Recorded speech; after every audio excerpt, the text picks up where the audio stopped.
I was made aware of this story the other day by my producer who said we absolutely have to talk to this guy because, well, for a lot of different reasons. A, he's an environmental activist, and B, he forages for his own food, which perhaps shouldn't come as a surprise given he's an environmental activist, perhaps to the nth degree. His name is Robin Greenfield, and he is on the line. Mr. Greenfield, thank you so much for your time today. Let me begin by asking the question. An environmental activist is one thing. Someone who decides to basically forage for all their food is something completely different. And I understand you do this every single day. So let's begin with what the day is like for you and why you decided, how you decided that this is how you wanted to live your life. Sure, absolutely. And yes, as you said, there's many different ways of doing environmental activism, and that varies a lot. My form of environmental activism is to live my message to the best of my ability, to live in close harmony and connection with the earth and with the plants and animals and all of humanity that we share this home with.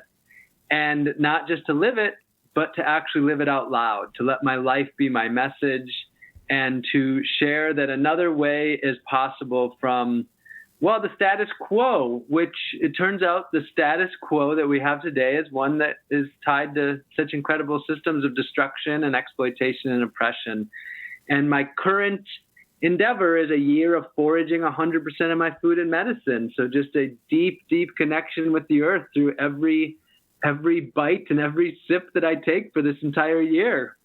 When did you make, from what I understand, this is not something you've been doing your whole life. You just started doing this. You were working in our, sort of system for a long time, and obviously made a decision at one point, you know what, as you just outlined, that's not for me. I want to try something else. How did that come about?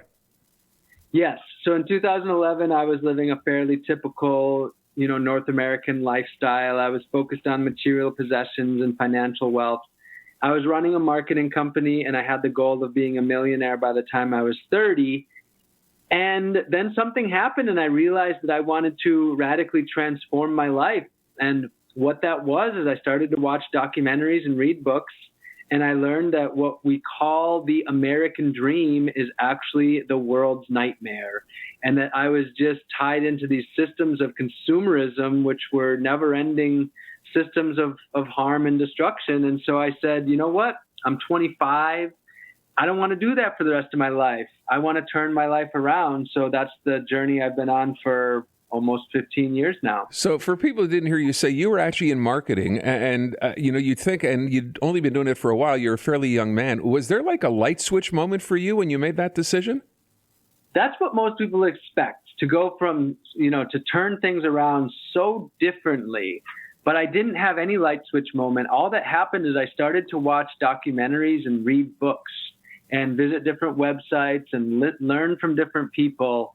And I just learned that in so many ways that we're living in this grand illusion, that our governments and our corporations, they just only share a small fraction of the truth. And so it was just a matter of knowledge, of education, and I'm a fairly rational and logical person. And once I learned, this is what's actually going on, so, okay, I really want to do things differently, and one step at a time, I'm going to change my life. So for people trying to understand and put this in perspective, you find all your food just basically growing out in nature. You're living in the North Woods of Wisconsin right now. Does that in and of itself pose a problem? Number one, in foraging, and number two, in how administrations or how the authorities look at this? Have you had a situation or a problem? So the thing, foraging is basically legal, not illegal. There are some places where there's codes against foraging, some different parks and such. But for the most part, foraging is actually quite legal in most areas. Now, there are places where I harvest where it's technically not legal. And the reason why I do that is because I follow earth code before government code. So many of the laws that we have are based to benefit the few while actually harming the many, including the plants and animals we share this home with. So when I'm choosing which rules I'm going to follow, I look to, is this action harming the earth, my community, myself, or others? And if the answer is no, then earth code all the way. Now, I should point out as well, you're not suggesting that other people do the same thing you're doing, but you do want them to look at their life more critically. Is it fair to say that? Yes. So I live an extreme life. Those who have followed my work over the years see that I've embarked on many sort of extreme endeavors. But my message isn't that anybody has to be extreme. My message is just to self-reflect, to critically think, to ask questions about our unquestioned societal norms, ask if we're living the lives that we truly want to, and if our actions are in alignment with our beliefs. And then we each have to start with ourselves. We can't be anybody else, and just take our lives back to live the lives of meaning, of purpose, of love, of connection. So this isn't even about sacrificing. It's about finding a way to live on this earth that causes less harm while still living joyful, meaningful, connective lives. So I want to point out as well, if I read this correctly, you have given up your passport, your credit card, you don't have a bank account, no insurance, no phone, no car, no ID, in fact. How do you survive? Yeah, and it's so funny speaking to you over the digital devices to Canada.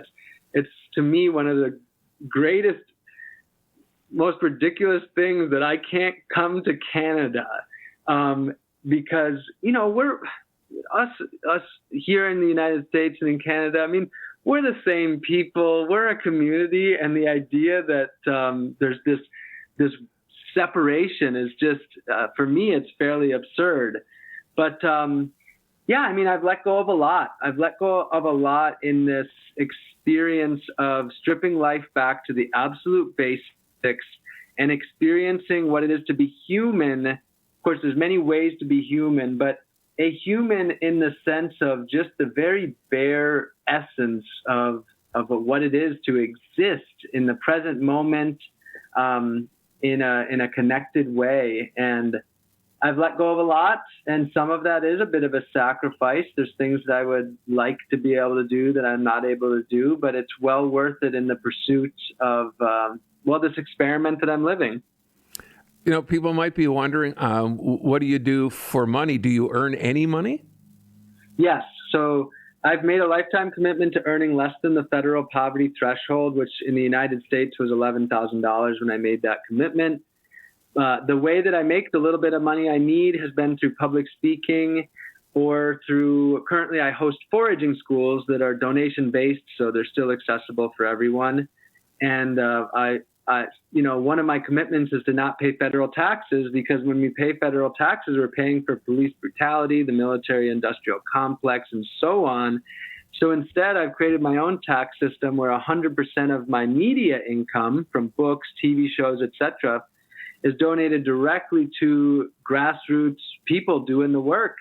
So I actually pay a much higher tax rate than the average Canadian or American, but I just have created my own system that I follow. You just don't pay to the government.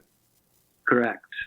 One other thing, we have to wrap up, and I want to ask you the obvious question, which is, you're doing this now. You set out to do this, I think, for a year. Is this a year-long commitment, or what do you do next? Or do you move on to something else after the year? Yes, today's day 190, so I'm just over 6 months in, and it's a one-year commitment, and I do not know what I'll be doing next. What I know is that I'm dedicating my whole life to being of service. My projects and my exact way of doing that will change from time to time, and I don't know what will be happening on day 366. Okay. Well, hopefully we can check back in with you then. I'd be fascinated, as I'm sure our listeners would be, to know that. Listen, I thank you so much for the time. I wish you nothing but the best. Thank you. Thanks, Aaron. iHeartRadio is throwing it back. 2010s, the decade. To the days of huge hits and unforgettable anthems. A non-stop stream of the biggest and best. Drake, Rihanna, Beyonce, Katy, Gaga, The Weeknd, and more. All your decade-defining favorites, all in one place. Hi, it's Katy Perry. Hey, it's Bruno Mars. This is Kesha. Find 2010's The Decade on the free iHeartRadio app. Preset the station so it's always one tap away.